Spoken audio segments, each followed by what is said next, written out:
The financial crisis of 2008, otherwise known as the global financial crisis, was one of the worst financial crises since the Great Depression. This crisis led to houses foreclosing all over the country and banks not getting the money that they were owed. All of these issues began when mortgage brokers were loaning out more money than they had. When the companies made the loans, they would make an initial profit, therefore continue to loan subprime mortgages. At the lowest point, the banks were loaning a ratio of 32-1. The idea was that the house prices would continue to increase, although the exact opposite happened.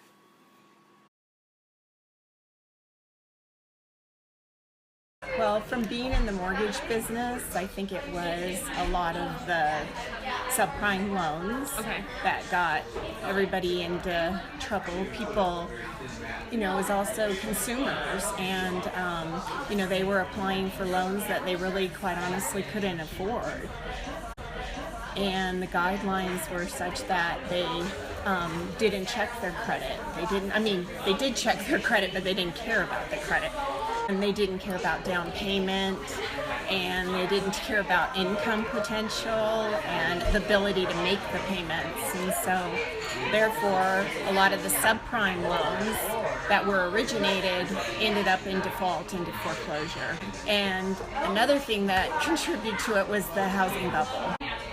Somebody was buying a home for $400,000 and was worth maybe $350,000, or in some markets. Some markets, more, in other states, there were $100,000 in drops in value.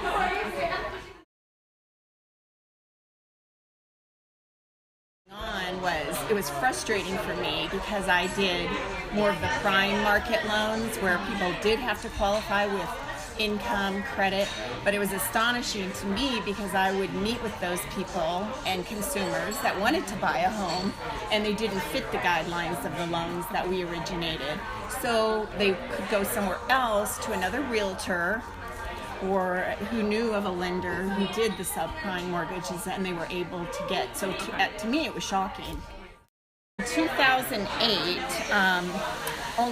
through the end of the year, 15 banks failed.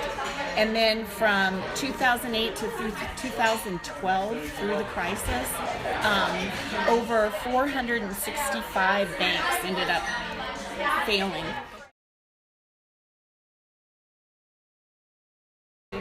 I think it was the subprime mortgages, greed, and the housing bubble. No, it was 2010. They started the Frank Dodd bill that came out, which was a 2,000-page document that went over a lot of new guidelines that they implemented in the mortgage industry. So there were changes constantly and stricter guidelines. So I would say that they've really tightened regulations. And I think that they almost went overboard, that the guidelines tightened up so much that people that were good borrowers felt a lot of frustration, and because the guidelines were sometimes a little bit overkill. People lost their houses and their jobs, and the economy was in a horrible place. To help the crisis, the government bailed out certain banks and firms. Over $700 billion of government money was issued to corporations to keep the economy from falling further apart.